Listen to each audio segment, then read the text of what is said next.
curso de técnica cirúrgica eu vejo que ele é importante para os estudantes de veterinária, por quê? Porque é uma oportunidade de treinar habilidades cirúrgicas práticas, né? A gente vê que a maior parte das faculdades acaba tendo muito conteúdo teórico e o estudante não tem a oportunidade de treinar, de colocar a mão na massa ali na real. E a gente sabe que a cirurgia não é uma disciplina teórica, é uma disciplina que exige treino. E é isso que eu sinto que os estudantes vêm fazer aqui com a gente: treinar, treinar e treinar. O veterinário que já é formado vem para o curso de técnica cirúrgica para conseguir lapidar informações que ele já tenha, pegar novas informações de forma rápida, detalhada e conseguir treinar de forma prática tudo aquilo que ele ou não faz por insegurança ou que ele quer aprender a fazer para começar a trabalhar de uma forma nova dentro da sua rotina.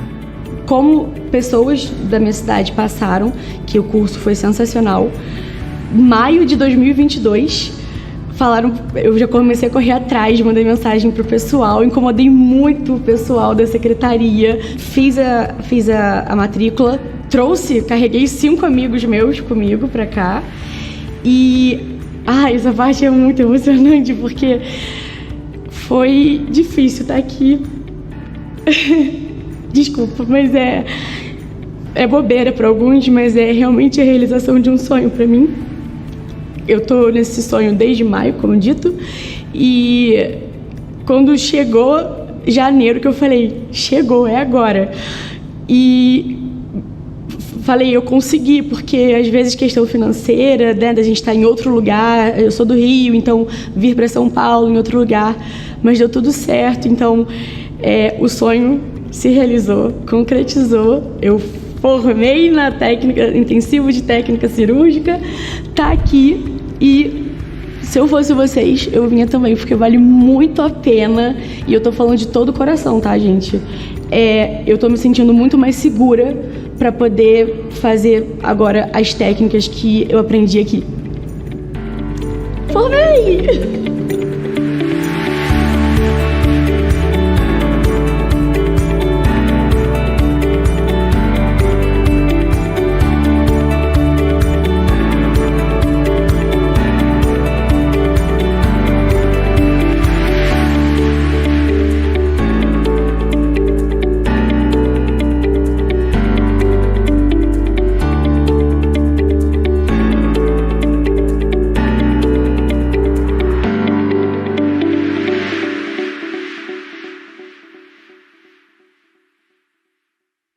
Fala pessoal, tudo bem? Sejam bem-vindos a mais uma noite de quarta-feira, sejam bem-vindos ao YouTube aqui do Cirurgião Clivepa. Como vocês já sabem, toda quarta-feira à noite a gente traz um conteúdo cirúrgico para vocês, para a gente se manter conectado e sempre se manter estudando, se atualizando aí nas técnicas do dia a dia, tá? Hoje, comigo aqui, Martim Toscano, a gente vai ver flap ou enxerto, existe a diferença? E eu vou mostrar para vocês alguns exemplos aí e a gente vai entender juntos qual que é a diferença entre essas técnicas reconstrutivas.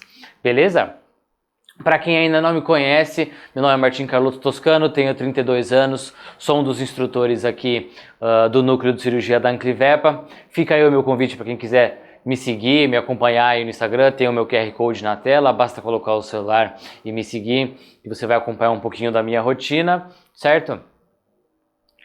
Fica mais um convite aí também para vocês baterem o QR Code da tela, seguirem o Instagram do Cirurgião Clivepa, aqui que a gente mostra um pouco mais da nossa rotina, os nossos cursos, todas as novidades que aparecem vão principalmente para esse Instagram, então acompanhem esse Instagram aí que ele vai estar lotado de novidades para todo mundo, tá? Mas vamos ao tema de fato, tá? Vamos falar aí, vamos começar a entender o que é um flap, o que é um enxerto, para a gente começar a conversar sobre as diferenças entre um e outro, tá?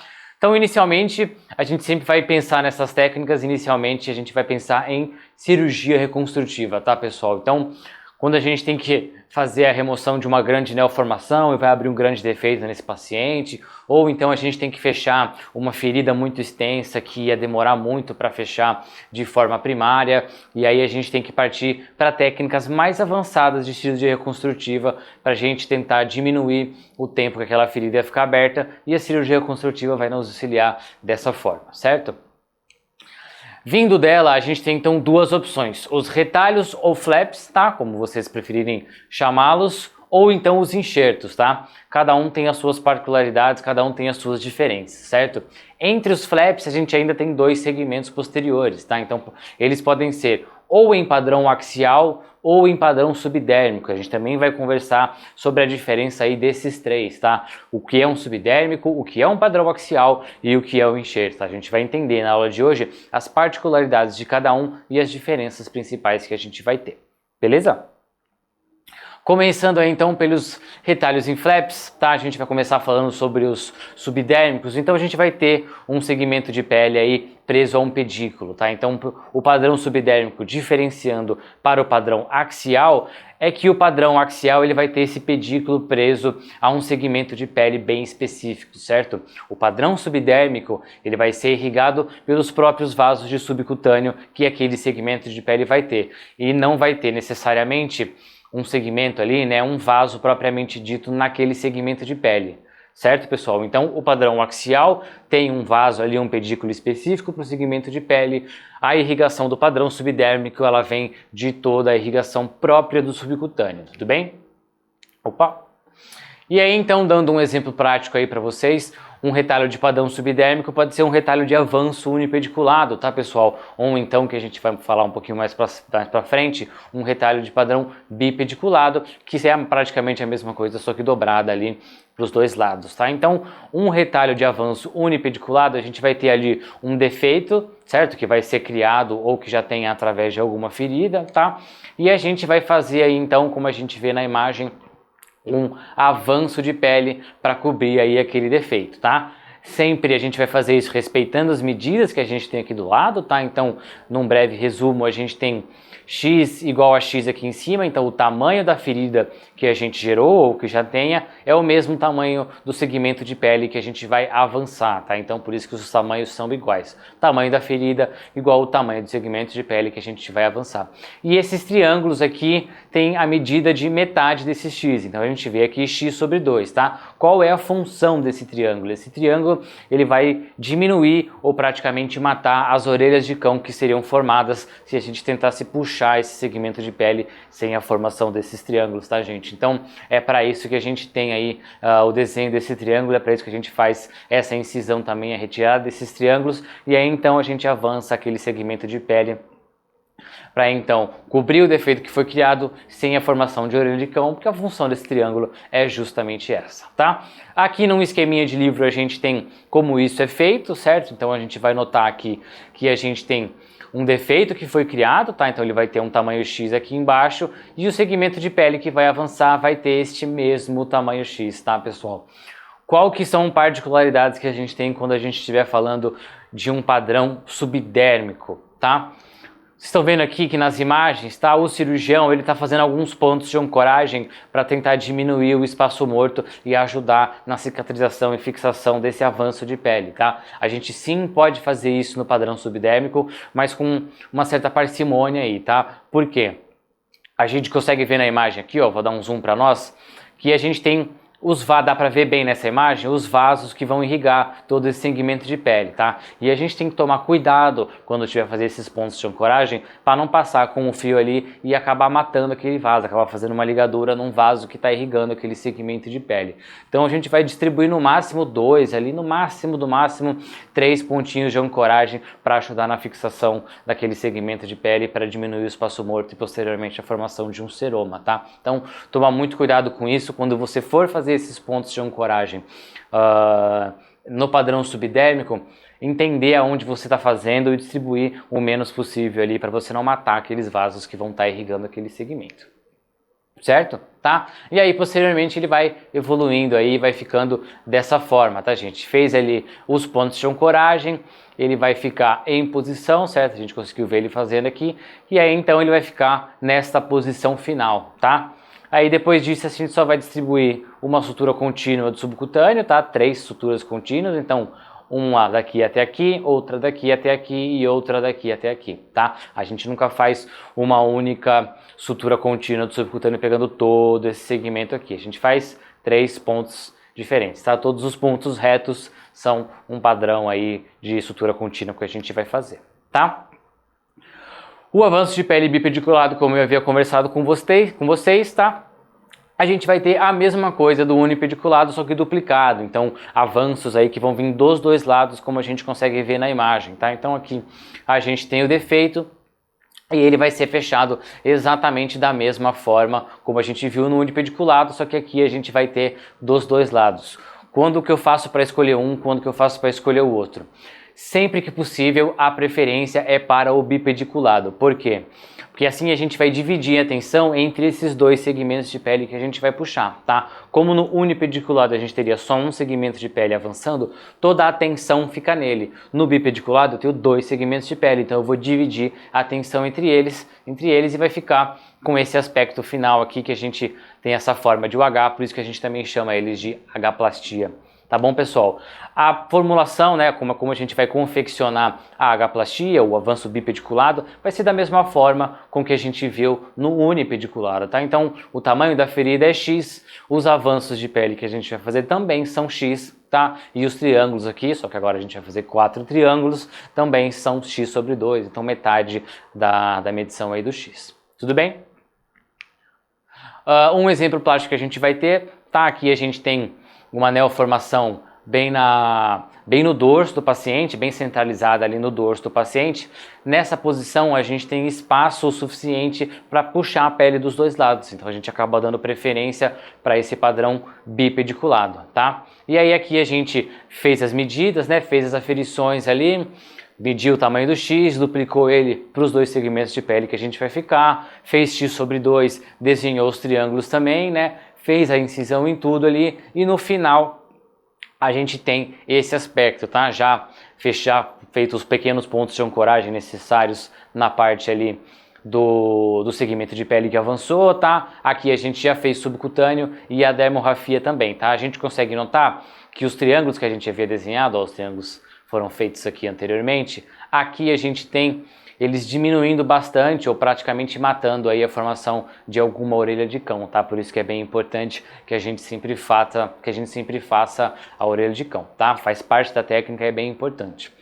Outra particularidade que eu posso mostrar para vocês aqui é que a gente tem que tentar soltar ali, aliviar a tensão do subcutâneo para que esse segmento de pele chegue com o menos tensão possível, tá, pessoal? Mas aí a gente também tem que tomar cuidado para não soltar muita pele e não gerar muito espaço morto desnecessário, tá? O ideal é que as peles se toquem com certa tranquilidade, tá? Sem você ter que forçar muito para aquilo não ficar muito tenso e você vir a perder o segmento de pele que você avançou, mas soltou um pouquinho, viu que está encostando numa boa, não está tenso e também não está super frouxo, tá ótimo, é isso que a gente está desejando. Você vai soltar ali a menor quantidade de pele possível, aí vai aliviar a menor quantidade de pele possível para um encostar no outro e a gente ter uma boa cicatrização e uma boa recuperação desse paciente, certo?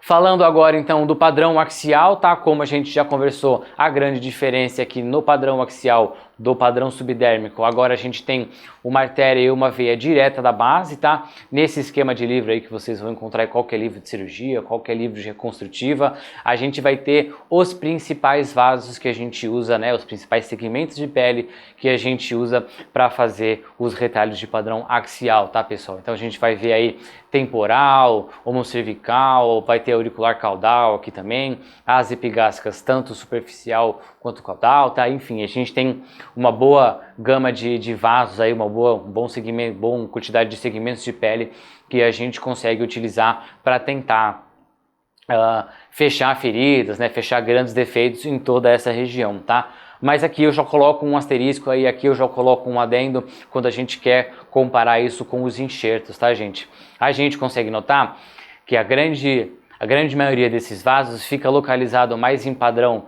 mais aqui na região abdominal, região torácica, cabeça e cervical aqui, tá? A gente fica um pouco pobre aí dos padrões axiais quando a gente está se tratando dos membros, tá? Principalmente nessa parte mais distal aqui dos membros, a gente tem praticamente zero padrão axial para poder utilizar nessa parte, tá? No início do membro aqui até a gente consegue utilizar uma braquial aqui, né? Ou então uma genicular aqui, a gente também, talvez uma safena, a gente consiga utilizar para as partes de membro ali, mas principalmente nas partes distais dos membros é praticamente impossível a gente fechar com um padrão axial. Então é nessa hora que a gente vai fazer a utilização dos enxertos, tá? Então a grande diferença entre um retalho de padrão axial para um enxerto vai ser a posição deles, aonde a gente consegue utilizar uma técnica e aonde a gente consegue utilizar outra técnica, tá? O padrão axial, apesar de ser um pouco melhor, ter uma melhor recuperação, ele vai ter uma irrigação muito melhor do que o enxerto, ele é, entre aspas, limitado, né, a essas regiões que a gente acabou de conversar, tá? Mas ele não consegue ser utilizado para a parte distal de membros, e é aí que a gente tem que utilizar a técnica de enxerto, tá? Mas voltando aqui pro padrão axial, vai ter uma artéria e uma veia direto da base, tá? A gente vai ter uma melhor perfusão tecidual. Então, das 3 técnicas que a gente vai ver aqui hoje, subdérmico, padrão axial e enxerto, o padrão axial vai ser a nossa número 1, vai ser a nossa escolha principal por ter essa melhor perfusão tecidual, tá? Mas assim como as outras duas uma que a gente já falou e outra que a gente vai falar, todas elas necessitam de um bom planejamento, tá, gente? Então a gente tem que fazer as medições corretas, a gente tem que entender da onde, qual vaso que a gente vai escolher, né? Qual segmento de pele vai ser o que a gente vai utilizar para fechar aquele defeito, fazer as aferições corretamente, boa tricotomia, todo o passo a passo cirúrgico aí, todo ele tem que ser respeitado quando a gente estiver fazendo esses procedimentos, tá? Aqui então, como exemplo de um padrão axial, eu escolhi para vocês o retalho auricular caudal, tá? Então, como que a gente sabe aonde que ele tá? A gente consegue ver a orelha do paciente, certo? E aí a gente vai bem na base dele, como a gente consegue ver aqui, tá? Esse vaso vai nascer bem da base da orelha ali e ele vai estar correndo caudal, tá? Vai estar correndo ali pro pescoço, vai estar correndo em direção cervical do paciente, tá? Aqui a gente consegue ter mais uma ideia do qual o tamanho do segmento de pele que a gente consegue utilizar, tá? E aqui em vermelho ele destacou uma região que a gente consegue utilizar esse retalho para fechamento, tá? É exclusivamente para a gente fechar nessa região aqui? Não, tá? A gente consegue utilizar esse padrão para outras regiões cervicais aqui também, ou para regiões de boca também, ele é bem-vindo para fechar. Ele acabou utilizando esse aqui mais temporal aqui, mas tá ótimo, pode ser utilizado sim, mas tem outras opções também, tá? Aqui um exemplo na prática para vocês, tá? A gente está utilizando aqui, como a gente consegue ver na foto, o padrão auricular, tá? Aqui a gente já desenhou ele aqui saindo da base da medida, então todo o segmento de pele que a gente vai utilizar e o defeito aqui que a gente quer fechar com esse retalho, tá, pessoal? Lembrando que uma diferença que a gente vai ter entre o padrão subdérmico e o padrão axial é que, vocês lembram que no padrão axial a gente fazia uma quantidade mínima de ancoragens ali para diminuir um pouco o espaço morto e ajudar na fixação daquele segmento de pele subdérmico, né? Aqui no padrão axial a gente não faz de jeito nenhum nenhuma ancoragem, tá? Por quê? Como a gente vai estar utilizando daquele vaso, né, utilizando do vaso auricular caudal ali para fazer a irrigação de todo aquele segmento de pele, a gente não faz nenhum ponto de ancoragem para não correr o risco de passar com um fio ali e fazer uma ligadura nesse vaso e matar todo aquele segmento de pele, tá? Então, nesses casos, no padrão axial ele vai com 0 pontos de ancoragem, tá? A gente vai fixar ele só com, como a gente vai ver na imagem a seguir, só com o ponto de subcutâneo em volta, né, o ponto de contínuo do subcutâneo em volta, mais a dermorrafia, tá? Aqui nesse paciente, então, a gente utilizou essa técnica quando a gente fez a retirada desse defeito, tá? E aí aqui, ó, a gente vai, como a gente conversou, na base da orelha, desenhamos em vermelho aqui para onde ia estar correndo o nosso vaso, tá? E todo o segmento de pele que a gente ia utilizar para fazer o fechamento desse defeito, tá? E aqui na imagem eu queria mostrar para vocês, ó, que a gente consegue ver o vaso, tá? O vaso vai estar subindo, vê aqui, a gente consegue ver bem na imagem o vaso em si que a gente está utilizando para realizar o fechamento daquele defeito, tá? Então esse segmento de pele todo irrigado por esse grande vaso aqui, ele vai ser utilizado para fechar todo aquele defeito, tá? Então a gente consegue ver ele aqui, todo aquele segmento de pele que a gente desenhou e posteriormente incisou e posicionou aqui, ele vai ser utilizado para fechar aquele segmento, né, aquele defeito que havia sido criado para a retirada daquela neoformação, tá? Como na região cervical a gente tem uma boa quantidade de pele para fazer o fechamento da onde saiu o nosso retalho, né? A gente vê o flap aqui, a gente vê o retalho aqui. Apenas a gente vai aproximar, né? Vai soltar um pouco de subcutânea, vai divulsionar as laterais aqui e vai fechar ele, e aí então vai utilizar o nosso flap aí para fazer o fechamento do defeito que foi criado para a retirada da neoformação. Certo, gente? Dúvidas aí nos retalhos, nos flaps de padrão subdérmico e padrão axial? Vamos ver agora então os enxertos, tá? Então o enxerto ele vai ser um segmento de pele livre, tá? Seja ele um enxerto cutâneo ou um enxerto em ilha. Eu vou mostrar as duas opções que a gente tem aqui para vocês, tá? Ele tem uma vascularização mais pobre, principalmente comparado com a técnica que a gente acabou de ver, né? O padrão axial tinha um vaso ali, um pedículo próprio irrigando todo um grande segmento de pele. Aqui no enxerto a gente vai fazer como se fosse a transferência aí, né? Como se fosse um transplante de pele do próprio paciente para um outro segmento que está necessitando, tá? Então a gente vai retirar ele de um ponto e colocar no outro, tá? E aí como que a gente vai fazer isso? A gente vai lembrar aqui que a gente tem aquelas linhas de tensão, tá, pessoal? Então as linhas de tensão a gente sempre tem que respeitar quando a gente estiver fazendo a parte do enxerto cutâneo, certo? E a gente vai dar preferência aí para fazer a parte doadora, né, da onde vai sair o segmento de pele doador. A gente vai dar preferência por um flanco abdominal, tá? Que tem uma pele um pouquinho mais fininha aí, que a gente consegue trabalhar nela melhor quando a gente estiver conversando dos enxertos cutâneos, tá? Uma coisa importante aí, um asterisco importante que eu coloco nessa hora é quando a gente estiver utilizando esse segmento de pele para fechar, né? Lembra que a gente conversou que a gente vai utilizar esses enxertos para a parte distal dos membros do paciente, tá? Então, digamos que eu vou ter um defeito aqui no meu paciente e a gente vai fechar ele com um segmento de pele. Eu preciso entender qual o sentido que está indo aquele pelo para quando eu for pegar do flanco abdominal ali, quando eu for pegar na parte doadora, eu faça com que o sentido dos pelos seja o mesmo da naturalidade daquele ponto de pele para onde ele vai ser colocado, tá? Então isso a gente tem que ter sempre em mente, tá?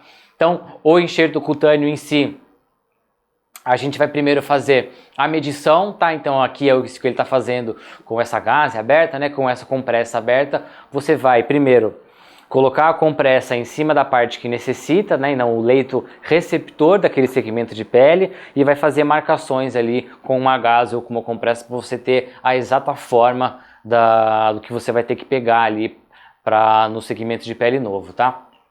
Depois disso, você vai colocar o molde que você fez no flanco abdominal e você vai incisar para pegar o seu leito doador, tá?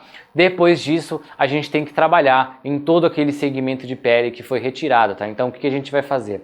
A gente vai retirar toda a camada de subcutâneo que tem naquele segmento de pele doador, tá? Ele não pode ter nenhuma parte ali de subcutâneo, não pode ter tecido adiposo, nada disso. Então, a gente vai, e é isso que o cirurgião está fazendo aqui na foto, ele está trabalhando naquele segmento de pele, retirando tudo que for do subcutâneo, tá? Deixando principalmente aí só derme e epiderme para a gente fazer a nossa doação da pele, tá? Posteriormente a gente vai fazer também fenestras, certo? É isso que a gente está vendo aqui. As fenestras também nesse segmento de pele doador, para que ela se transforme numa rede aí, consiga se estender um pouco mais e a gente consiga trabalhar com ela melhor aí, e ela fique menos tensa e a gente consiga fazer as nossas suturas de fixação ali, tá? E aí, posteriormente, já no paciente vai ter esse aspecto, vai ter essa forma para nós, tá? Como a gente havia conversado, ó, membro distal, parte distal do membro, desculpa, tá? Então a gente já vê aqui os coxins, né, a pata em si, e aqui a parte distal do membro e todo aquele segmento de pele envolvendo o defeito que a gente tinha anteriormente aqui, tá? Na parte dos enxertos, pessoal, a gente também não faz nenhum ponto ali de fixação aqui embaixo, propriamente dito, do enxerto, tá? A gente faz apenas a dermorrafia, a gente vai fazer apenas os pontos de pele aqui entre o leito doador e a pele que tem em volta dele, que vai ajudar na fixação, tá? E aí, posteriormente, pessoal, se der certo seu enxerto, se ele pegar e tudo mais, conforme ele for cicatrizando e se readaptando àquela nova região, ele vai ficar com esse aspecto, tá? A gente vê aí que tem um ótimo resultado, tá? Os enxertos de pele, tanto o cutâneo aí quanto o enxerto em ilha, eles são um pouco mais desafiadores, tá? A cicatrização dele é um pouco mais difícil para ele pegar, né? A gente fala aí para ele pegar, para ele ser aceito ali, ele dá um pouco mais de trabalho, então eu acabo indicando o enxerto aí só quando realmente é muito necessário para os pacientes, tá? Preferencialmente a gente vai dar ou vai tentar um padrão subdérmico ou um padrão axial, tá? Principalmente aí o axial entre eles. Mas se não for possível, se for igual a esse caso aí, a gente tem que utilizar essa técnica e fazer ela direitinho aí, tomar bastante cuidado. No seu pós-operatório imediato aí já fazer um curativo estéreo, vai deixar ele de 48 a 72 horas para tentar ajudar com que esse enxerto pegue muito bem. Cumprindo passo a passo aí, a sua chance de sucesso vai aumentar, tá? Mas lembrando que é uma técnica um pouco mais desafiadora, tá? A gente tem esse equipamento aí, tá? Que é o dermátomo, que ele vai utilizar, que a gente vai utilizar quando a gente estiver fazendo os enxertos cutâneos, tá? A gente pode fazer com ele sim, mas se você não tiver também não tem problema, não é obrigatório, você pode fazer a sua incisão e o trabalho naquele segmento de pele doadora ali com o bisturi mesmo, não tem problema, mas se você tiver esse equipamento, ele é muito legal, ele já vai ali fazer a retirada daquele segmento de pele que você quiser, conforme ele está mostrando aí na imagem, tá? E ele já tira ele praticamente pronto, aí praticamente sem subcutâneo, tá? Então, se você conseguir investir aí, se você tem uma casuística alta de enxertos, vale a pena você fazer um investimento num dermátomo, ele vai auxiliar bastante a sua cirurgia, tá? A sua chance de sucesso vai aumentar, a velocidade com que você vai fazer o seu procedimento também vai ser maior, tá? E aí, finalizando então com o nosso enxerto em ilha, tá, pessoal?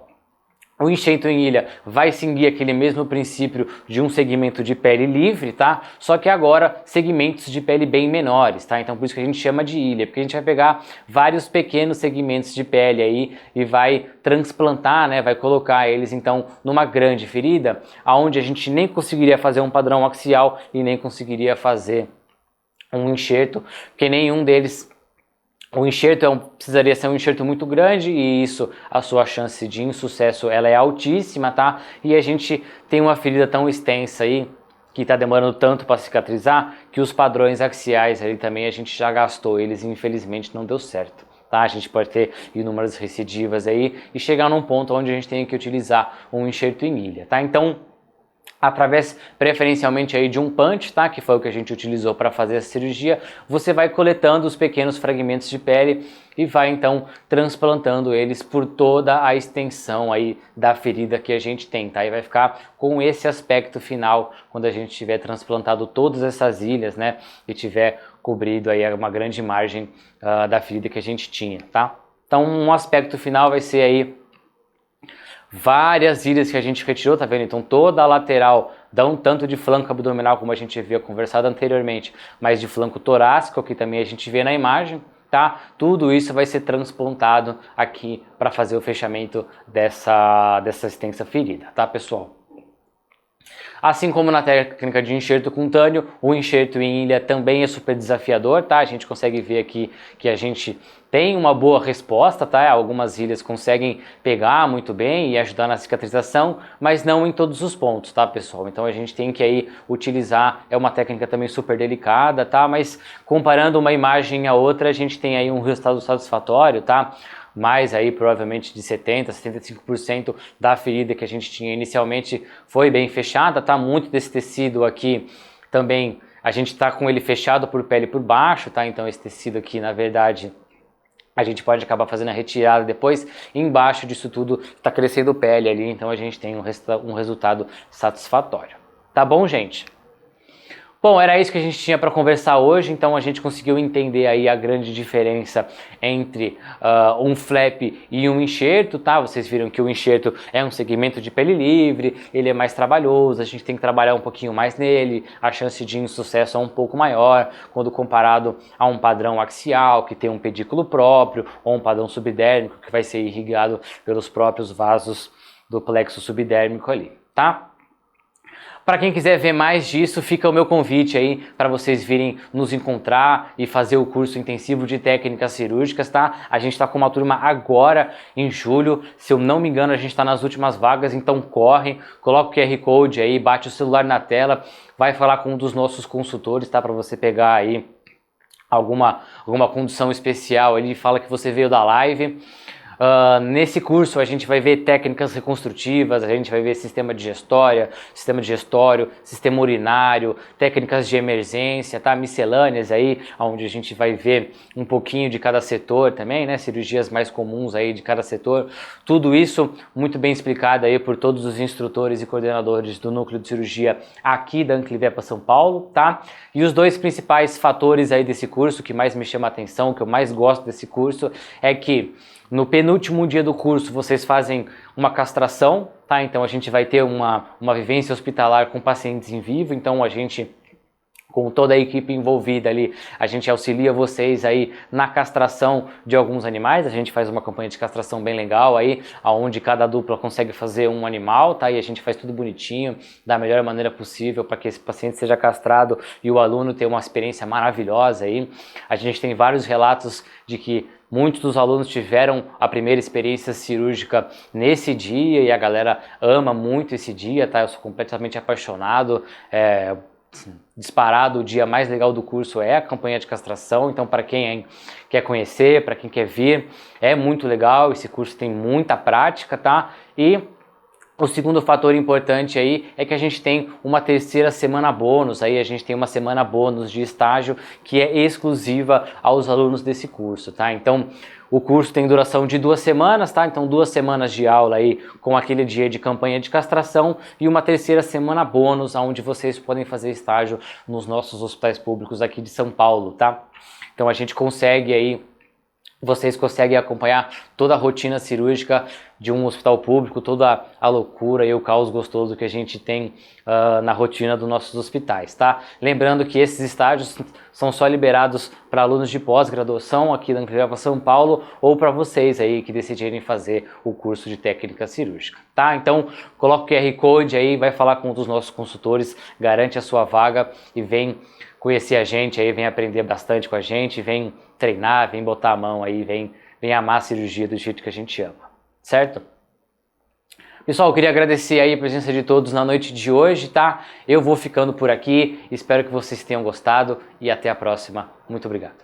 E aí galera, tudo bem? Eu sou o Robson Barros Pedro, sou de Brasília, sou médico veterinário há 15 anos e atuo principalmente ali na região do DF, do Distrito Federal. E hoje estou concluindo o curso intensivo de técnica cirúrgica aqui na Associação Anclivepa São Paulo. Eu escolhi a Associação Anclivepa São Paulo, uma pelos professores, pela didática que já tinha um certo tempo que eu vinha estudando, vendo as melhores faculdades, cursos, e acho que a didática que tanto os professores, instrutores, monitores têm aqui na Associação Anclivepa São Paulo é uma atenção diferenciada, é um curso diferenciado e por isso, devido à minha trajetória profissional, sentia muita falta na parte de atualização, na parte de prática mesmo ali na cirurgia e optei pela associação justamente por ter esse diferencial, por conseguir ministrar tanto na parte teórica quanto na parte prática a vivência que o médico veterinário precisa no seu dia a dia. Eu conheci a Associação Anclivepa São Paulo há muitos anos atrás, ali nos congressos que tinha paulistas de clínicos veterinários e sempre tive uma afinidade muito boa com a instituição e hoje estou conseguindo efetivar um sonho que é estar dentro da Associação Anclivepa São Paulo e vivenciar a rotina, tanto na prática quanto na teoria, da cirurgia em si. O que mais me chamou a atenção nesses 10 dias que a gente teve intensivo foi principalmente a atenção dos monitores, dos professores, a quantidade de animais que a gente pôde trabalhar, que a gente pôde aprender, que a gente pôde relembrar, tanto na parte teórica quanto na parte prática. eu acho que foi o que mais me chamou a atenção nesses 10 dias que a gente teve em intensivo.